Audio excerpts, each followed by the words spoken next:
Hi guys, it's Dr. Saru. Welcome back to my channel. If you're new here and you've not checked any of the materials, I'd recommend that you do. If you've not subscribed yet, please do so. I'm starting up this new series for educational purposes, mainly because a lot of people have actually asked me to be teaching some of these common or some of these topics that some of the students find it hard to relate, or rather find it hard to comprehend when they learn it on their own. That's why I've decided to start this series. I hope it's going to go well, and we're going to meet up and link up and talk about more of this. Be sure to comment on the topics that you want us to discuss. As of today, we'll start with the ectopic pregnancy. Enjoy, guys. So ectopic pregnancy is implantation of an embryo outside the uterine cavity. It could be anywhere. That means within the reproductive system, even abdominal. That is also ectopic pregnancy.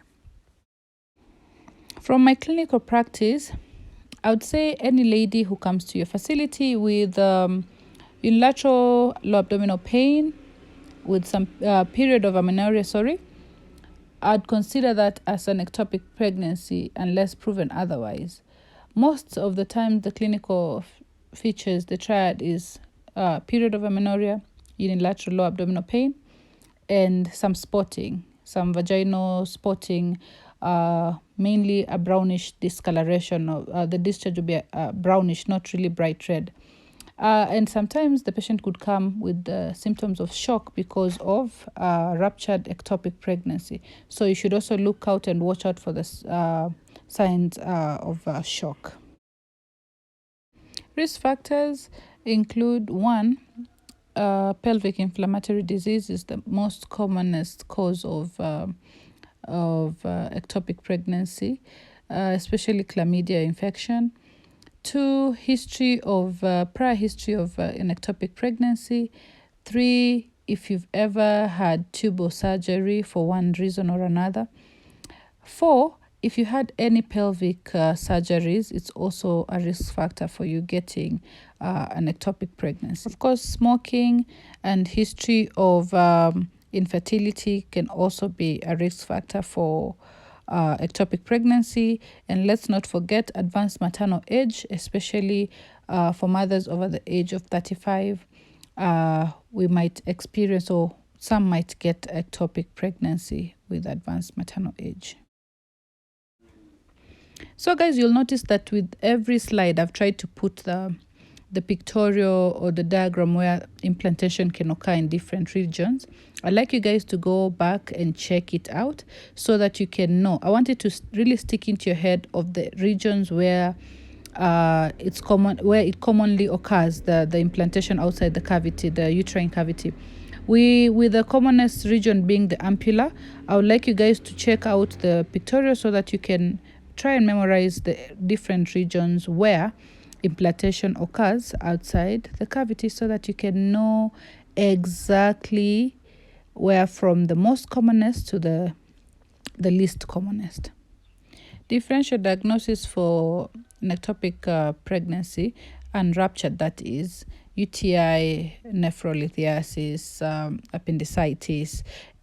Just think of acute lower abdominal conditions that can give you that acute pain. Yes, so anything that you might think of, diverticulitis, for anything that is of an acute onset, like acute appendicitis, the UTIs, such things, are the ones that should also be at the top of your head while you're seeing this particular patient who comes in with an ectopic pregnancy presentation.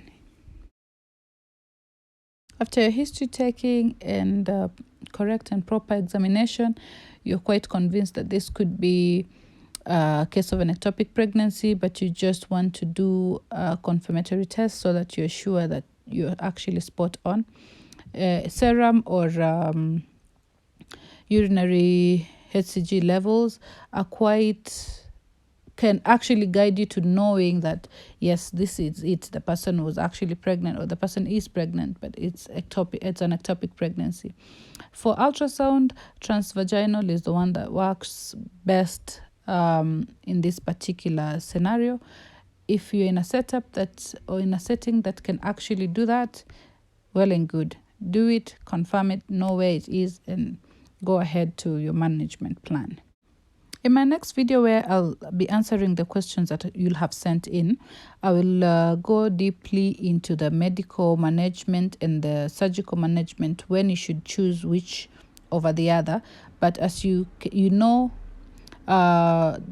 management can either be medical or can either be surgical. But as I told you, I'll get back to that next week when you're doing the whole comprehensive on the management of ectopic pregnancy. So guys, let's wrap it up, this part 1 of ectopic pregnancy explained, and that is the complications. What are the complications of ectopic pregnancy? You can get hypovolemic shock if there's it's a ruptured ectopic pregnancy. There is DIC.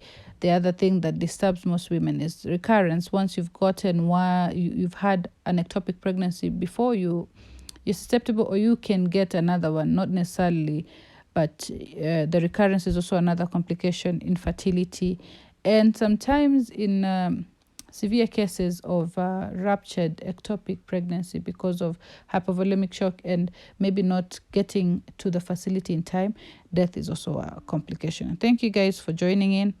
I can't wait to continue on with this series. I'm excited. I hope you too. God bless till next time. Be sure to like, subscribe, comment, and share away with your friends. Good day.